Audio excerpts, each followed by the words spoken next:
Hey everyone, Tankenstein here. Over the last few weeks, really more so over the last week, we've been seeing a huge uptick with the community up against the War Thunder economy. I mean, huge. From things like review bombing to sending messages to Gaijin to content creators like Ash, myself, the European Canadian, even Fly Daily has been getting in on this. And some people obviously have different opinions than the majority of everybody, and that's okay. Ultimately, it's okay to have differing opinions on things. We should have a free and open discussion on this. But the general consensus, again, even from Fly Daily, the Mac Daddy himself, the biggest content creator in War Thunder history, as far as I know, has been that War Thunder's economy has been getting really bad. And the straw that broke the camel's back, the thing that I've seen most people kind of point to, because everybody's been saying, hey, look, the economy sucks, but it's whatever, you just keep playing and okay, you just put that in the background. But the straw that broke the camel's back was this most recent economy change, the update that was supposed to happen a few days ago and never did. And so Gaijin released this huge, long-winded response, which I'll be going over a little bit here. But basically, they were going to be unfolding a bunch of vehicles, which is what I call, I think like the Panzer II-C and F. Those might be an example of it, where they were grouped together, but then they were removed, and then Gaijin said, hey, look, it's so that you can enjoy the game more, because no one was playing the Panzer II-F or any other unfolded vehicle. And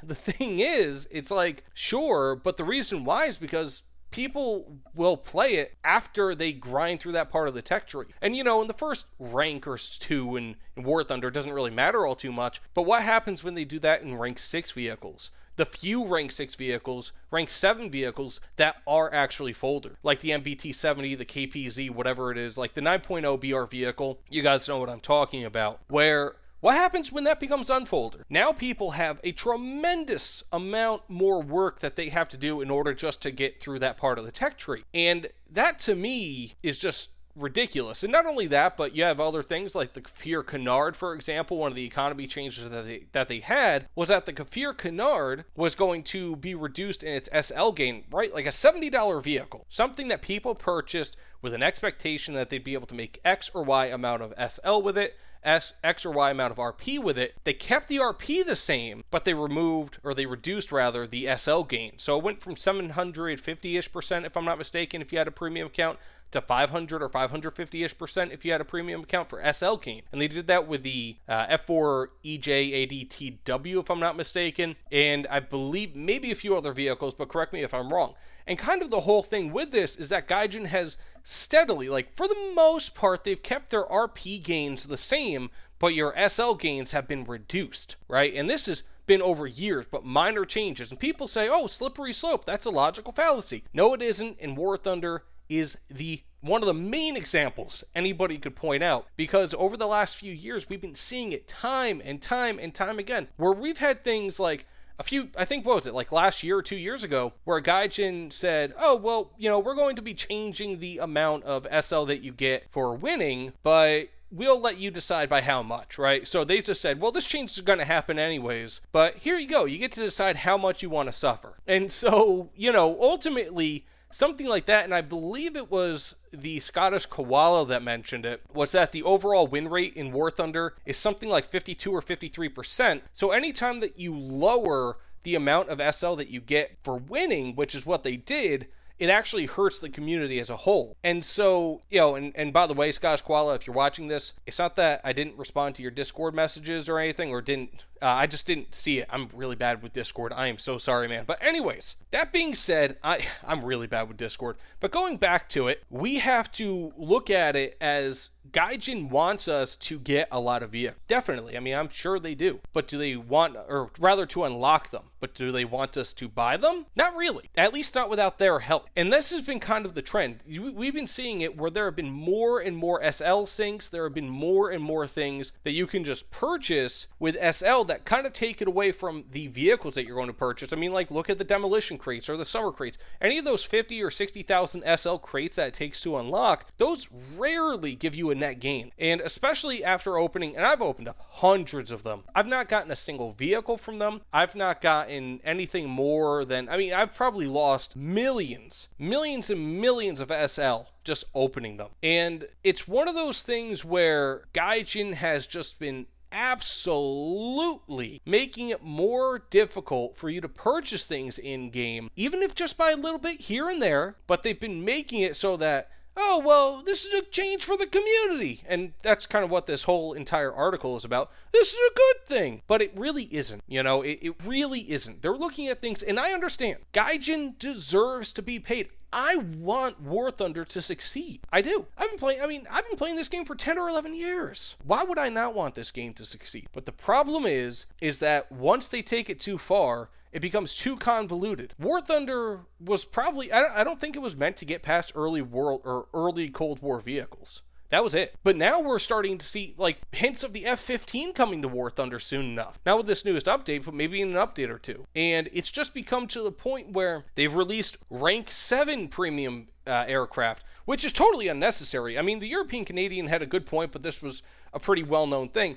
Anytime they add a new rank to War Thunder, one, it makes it so that your previous vehicles, like let's say if you purchased the A7 or the AVA for the Americans and the A10 and also the F5C, right? Like $180. Some people have done that, and that's really, those are all rank 6 vehicles. You could grind through rank 7 with that. Now that they're rank 8 vehicles, too bad, so sad, those don't matter, right? Your $180 spent for grinding just doesn't matter. And so we've been seeing this, and any time that, you know, the ranks increase or they unfold their vehicles or they, you know, even if they just reduce the RP cost for a single vehicle, they're not going to reduce the SL cost. And that's another thing, actually. I've been seeing it where they've been increasing. I mean, if you look at the, if I'm not mistaken, the SU-39 that's coming in the next update, I checked out how much it would cost to fully upgrade that crew to ace it, and the SL cost to make it into expert is something like 1.5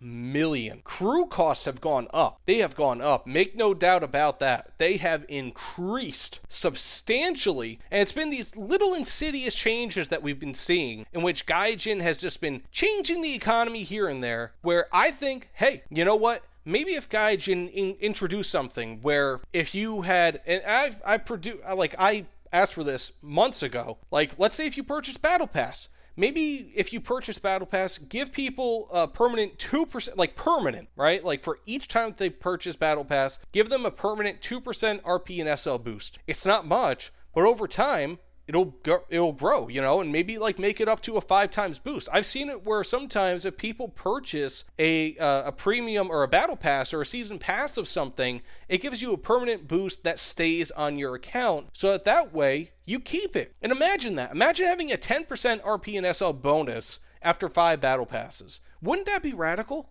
That'd be awesome. And that wouldn't really hurt Gaijin at all. But it would make the player base much happier, you know, or reduce, like not even going into the monetization aspect of it, reduce the costs of everything. I mean, how much does it cost to now purchase a premium vehicle? Or not premium, well, I guess a premium vehicle, that's $70. But how much does it cost to not purchase, or to purchase a top level vehicle? 410,000 RP, 1+ million SL? That's ridiculous. You have to wait until sales, and nowadays sales, you can only get like what, vehicles that are 2 or 3 patches old and older. That's it. You can't get any of the newest ones, only the really like the older ones from like the year before, where people have already figured out how to beat them, where they're no longer meta, whatever the case may be. And it's gotten to the point where it's just, again, these little small changes that Gaijin has introduced over the years, again, by introducing those SL syncs, like the demolition crates, like the summer crates, and they've been doing that every chance that they can, by changing up how much crew costs have and all this. you don't notice it, but, like, let's say if you decide, you know what, I'm going to make this crew expert, right? You only do that once, but guess what? It's going to cost you an extra 200,000, and that takes quite a while to recover from, especially if you're not using a premium account or using a premium vehicle. But that said, let's just kind of go over this response. I've been talking about just the whole state of the economy right now, but I want to go over the response real quick from Gaijin, because this is just absurd, right? First and foremost, this is being written by Kirill Yudintsev. I'm not sure if that's a relative of Anton Yudintsev. I did try to look it up, but I couldn't really find too much about it. So he might be the brother. Anton Yudintsev, if I'm not mistaken, is the CEO of Gaijin. So it's just kind of maybe a coincidence, maybe not. But regardless, he is the creative director of Gaijin. Now, that being said, he says that player progression is essential. I agree, but you can't give a player everything at once because it will overwhelm and make the game very difficult for them, and they will leave it either immediately or almost immediately. Wow, I agree, Kirill. That's why you give people rank 7 and rank 6 premiums, right? Is that it? $60, $70? Like, oh yeah, no, you can't give everyone all at once unless they give me $60. It's ridiculous. It's like, I largely agree. Like, you can't. And I always tell people, especially new players, do not purchase a premium vehicle that is rank 5, rank 6, rank 7, because you are going to have no idea what you're doing. And you get into a match, I've got like a 2 or a 3 KD with an SU-25K because I know how to use it. But there are so many people with like a half a KD, and that's it, because they don't know how to use it. And then, like he said, they will almost leave immediately after giving Gaijin $60 or $70, which is not a good idea, guys. But regardless, this just kind of, immediately, second sentence in. The first sentence is hardly even a sentence. But the second sentence in, they're already contradicting themselves by what they do in War Thunder, by giving people everything all at once. You can get yourself a J7D. You can get yourself, aren't there some premiums now with pulse Doppler radar? You can get yourself pretty much everything up to X amount or X or Y vehicle. Hell, you have the F-14A early in War Thunder. They're probably going to release rank 9 vehicles, which is going to suck butt. And they're going to have a rank 8 F-14A late. I can almost guarantee it. That's going to be a premium in about a year or two.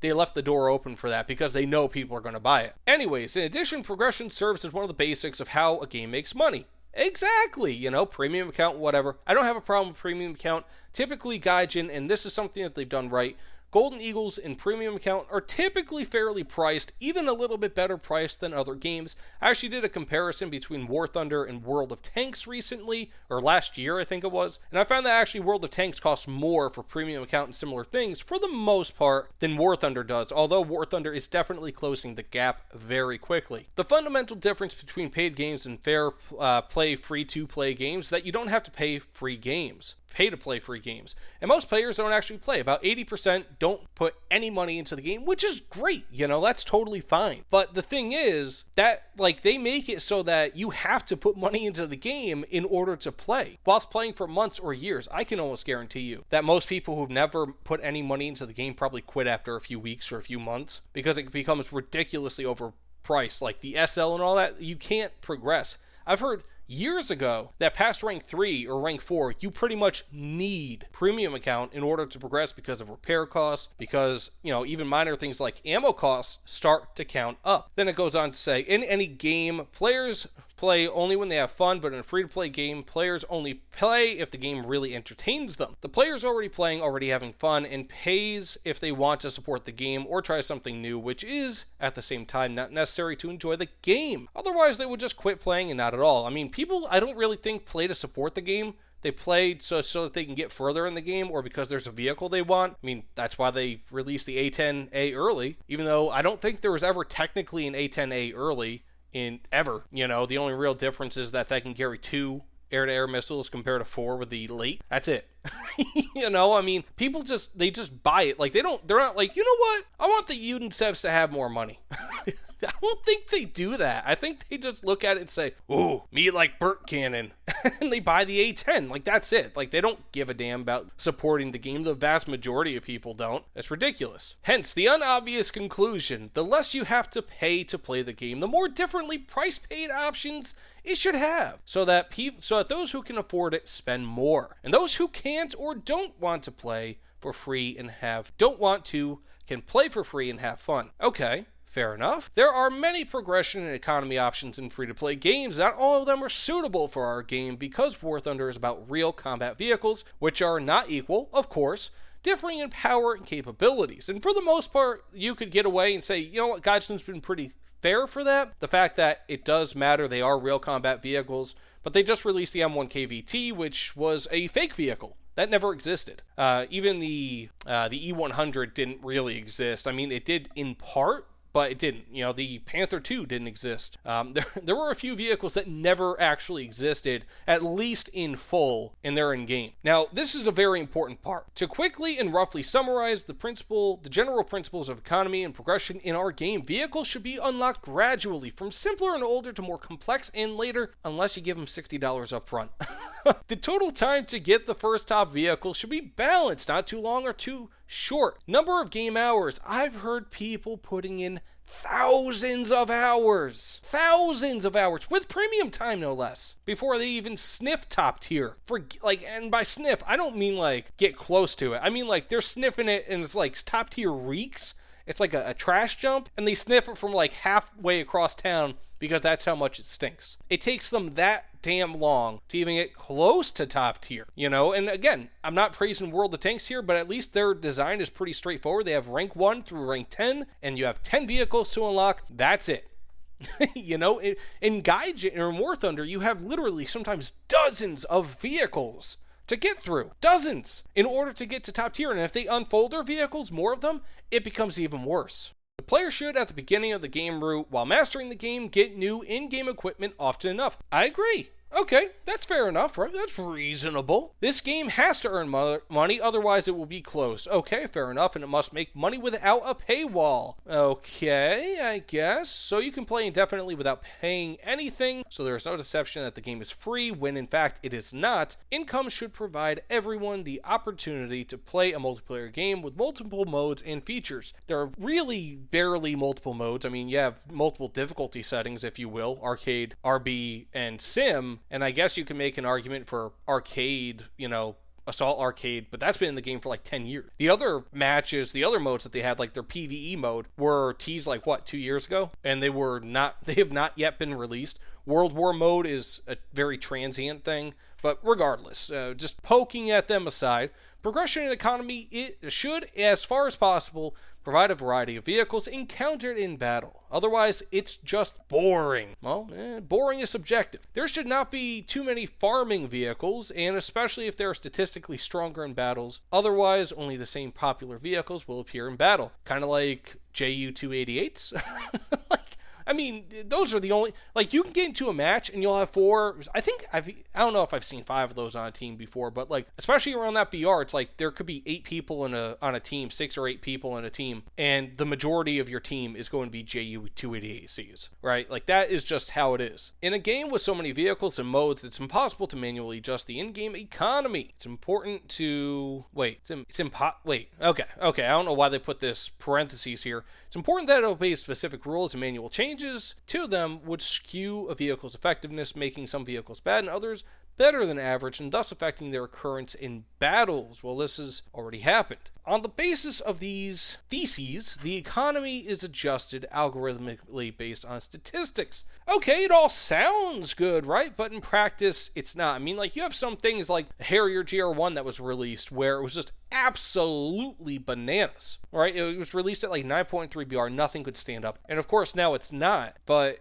after they've reduced the effectiveness of the SRAM and increased the BR of the vehicle, it's still pretty damn effective. And so you see it where they release things like the 2S38, like the Terms, like, so many vehicles that are at and near top tier where it's like, oh man, we're going to give them like a really, really nice bonus, right? Like a nice benefit of having a relatively low BR. And then they screw you over by pulling the rug out from under you. And they tried doing that again with this most recent update with the Kafir Canard. Similar vehicles where they're like, oh, well, we know you purchased it with a $700+ 500+% SL bonus, but we're going to change it to 500-something%. Like, that's ridiculous. You can't do that. I mean, you technically can, but you shouldn't. You know, that's going to piss people off, and it did. They broke the camel's back. About once every couple of years, we revise it globally as new vehicles are added to the current trees, and the rest of the time, to a lesser degree, correct the economy using accumulated statistics. The current progression and economy model is not the only possible system for game economy principles.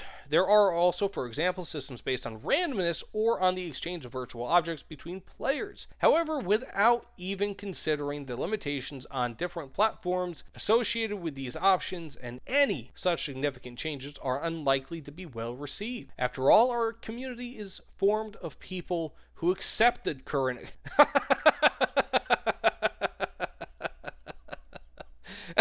I can't even get... Sorry, I've got a little bit of a cough. Can't even get through that.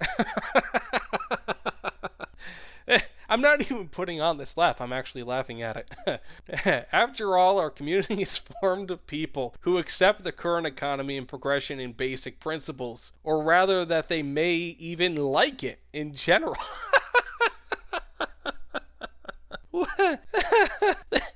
Put down the whiskey, Anton. Put down the whiskey, Curl.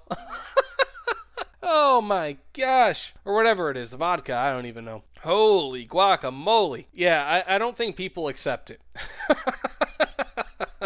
I mean, people, they put up with it because they're, like, I mean, for lack of a better word, they're addicted. Some people are genuinely addicted to this game, but there's also the sunk cost fallacy where you put in enough time and money that you feel like you can't leave when really you can. People, they put up with it. They don't accept it, and I really doubt anybody actually likes the economy. Actually, you know what? I just put up a poll regarding how many people actually like the economy, and I'll try to link this, but it says, how would you rate the economy of War Thunder in its current state? And I gave 5 options. For excellent/extremely fair to players, 1% of people said yes, that they think it's excellent or extremely fair. 1% of players said that's good or fair. 10% of players said average or neutral. So thus far, 12% of players say that's at least average. But then you have 59% of people who say that's bad or unfair, and 28% of players say that it's terrible or extremely unfair to players, right? So you're getting something like almost 90% of people are saying that the economy sucks. And some people say it's awful, terrible. Yeah, I don't think that they really accept it, and I think now they're putting up against it. There have been talks of I don't like to use the word, but boycott, you know, it's not really so much a boycott because there's no effort to do it. You know, it's not like an actual boycott where people would have to stop using a service. You just kind of don't log in for the day. You know, that's really it. So it's not a difficult thing to do. But ultimately, I mean, people have been talking about that, and it's just bananas. Bananas. Absolutely bananas. So it turns out that the main key parameter that we can change without significant harm to the game and players is a revision of the total time to reach the top and get the whole line with some smaller tweaks like modification, research speed, repair, balance of repair gain, and so on. They need to increase SL gain. That is, in my opinion, the biggest thing. Increase it by 5% even, 10%. Give people a permanent boost based on how many times they buy Battle Pass. I don't know. There should be just something just in general where you get more, regardless of if you pay for it. We've already done this kind of revision 3 times, and it's probably time for the next one. This work takes many weeks, so we will probably show the plan changes in the second half of the summer. God. Oh man, so we have another few months before this happens. Probably around the time that Operation Summer comes out. That'll be fantastic. We are no doubt open to other suggestions, and we have many of our own, but we doubt that a complete transformation of the progression into something completely new will be accepted by many players, no matter how much we would like to do it ourselves. We'll still try to come up with something new in the progression, and we'll definitely consider all of your, they'll consider it if we review bomb, probably, because that's kind of what's still going on. I mean, ultimately, something new in the progression. How about something better? They don't use the word better, I think, on purpose. I mean, there's no way that this gets written, this entire article gets written without having it pass through numerous eyes. Likely past the CEO has to read this because of how much a stink this whole thing has made. And you don't just put new because you mean, well, it could also mean better. They mean new because it could be worse. Ultimately, again, I think that they should make as much money as they want, but they'll make a whole lot more money if they make this game more usable. I mean, ultimately, when it comes down to it, again, people spend thousands of hours playing this game for years without even sniffing top tier. It's absurd. It's absurd. Separately, a few words about review bombing as a method of communication. As many of our players know, we've repeatedly reverted both planned and already released small and large changes, including the economy and progression, due to threads on Reddit, where much of the Western English-speaking community communicates, and with threads on the forums and comments to articles on the site. We value our players and our game, not our updates and changes. Maybe. If we know the majority of the community doesn't want an update, we cancel or revert it immediately. At least they got that going for them. It's happened a few times. They are correct with that. Even if some part supports and some part opposes, we prefer conservatively the do no harm principle, keeping the current status quo. Of course, the review on Steam is also a platform of expression. However, the majority of new players just look at the score evaluation. Do not read the text. Hey guys, we know that we've really screwed up, but don't let other people know about it. Review bombing does damage to the game, and that new players simply won't try it. While it doesn't raise the awareness of the problem, except it does. It does. I don't know how many people don't do it, but you have a lot of people who are going to click on it and say, whoa, what are these reviews saying? And it's just like, oh, it's the economy. If your goal is to not hurt the game, please use other less destructive ways. For example, leave feedback in our forum, where no one's going to see it. I don't even read the forums, man. And suggestions specifically about the economy we are inviting in the feedback form, which they do have a feedback form, but Lord knows, it's probably one of those things where it's like a suggestion form. It just goes straight to the shredder. Also, review bombing will not cause modifying or nullifying in-game prices. If the game is shut down, no one wins. Well, World of Tanks wins. Radical revolutionary changes in games that have been around for years are always very difficult to make because they will almost certainly break gameplay for a significant part of the players. We try to proceed according to the principle of do no harm and change the game carefully. You don't need to change the game. Change it back to what it was. That's it. That's literally it. Revert it. Revert it more. This whole thing, we commit to follow. Ultimately, what it comes down to, this video is 3 times longer than I wanted it to be, but I guess it is how long it needs to be, right? And so, ultimately, what it comes down to is that you have Gaijin talking about this, and to a point, they're blaming players. They're like, well, if you guys weren't such sticks in the mud, then, this would be easy. It's not true. It's not true. Ultimately, people, for lack of a better way of saying it, they have a survival instinct, right? And it's not triggered necessarily by having somebody point a gun at your head or by you being in a life or death situation. It can be as simple as, hey, why is the economy becoming worse? In real life or in War Thunder, prices are going up. Why do we have now rank 8 vehicles? That makes no sense. Why are they charging us $70? Why? I mean, hell, when they introduced rank 7 premiums, which is ridiculous, they had initially said something like that they would give, I think, 15 days of premium time and 2,000 golden eagles, something like that. But of course, people had a huge stink about that, understandably. And now it's, I think you get more golden eagles and premium time. And I doubt that hurt them at all. At all. It's just Gaijin is being way too stingy, and now they're introducing again Silver Lions things. They're introducing so many things where it's just 2% less SL or 5% less, whatever, right? That's it. They're just introducing so many of these things and so many of these other things that I'm sure have gone into effect, like the rate at which you get RP boosters versus the rate that you get SL boosters. This is just me throwing this out there because I'm not sure if it's accurate or true, but I would not be at all surprised if they increase the rate of RP boosters and decrease the rate of SL boosters. That you get them from logging in, that you get them from those chests, whatever it is, because it always seems like I've got way more RP boosters than SL boosters. And I don't think it ever used to be like that. And the reason is so that you can unlock those vehicles that they made artificially difficult to unlock, and that you don't have the money to buy them. And so we have it where now we have these crazy things. And again, that's just a theory of mine. Correct me if I'm wrong. If Gaijin, if you tell me that I am wrong, you provide me some statistics, let me know. I will publish that. I do not hate War Thunder. I love War Thunder. But I want this to be a good game. I want it to be a fair game. People like me who typically don't have to worry about unlocking this, that, or the other thing, it's not a big deal for us. But you know what? While everybody has a voice, people like myself, Ash, Fly Daily's gotten in on this. We see it and it's just like, man, this isn't fair.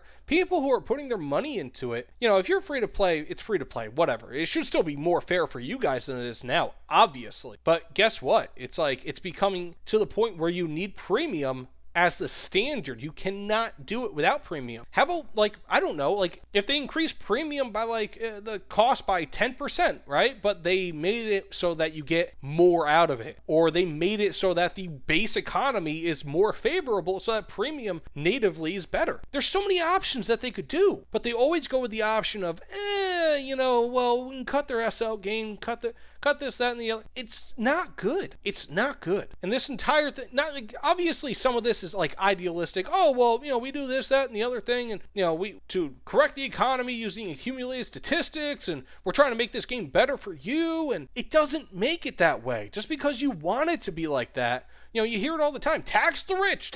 Anytime that they institute any sort of bill to tax people, it always goes down to the majority of people who are middle class or less. Why do you think the IRS has hundreds of thousands of new agents? The rich people aren't going to be paying that. They're not going to get audited. It's always the other people. It's like, this doesn't affect me, because I guess in War Thunder's terms, I'm a rich person, but it affects you guys. And it does impact me too, but because I am a player, I really don't look at myself as being this wealthy War Thunder player, but ultimately it's going to impact everybody. And it's not just enough where we say, oh, well, they reverted, that's good. It has to go back further, in order to fix the camel's back that was broken by that last straw. We need for it to go back further. We need for bonuses to be higher. We need it so that, you make more money, more SL after winning. There are people who are getting 9 or 10 kill matches with premiums, with premium account no less, in ground RB with 10,000 RP at top tier. So, yeah. I could go on literally for hours, but let me know in the comments below. This is just ridiculous. Either way, this is Tankenstein. Check out Ash's video on the same thing.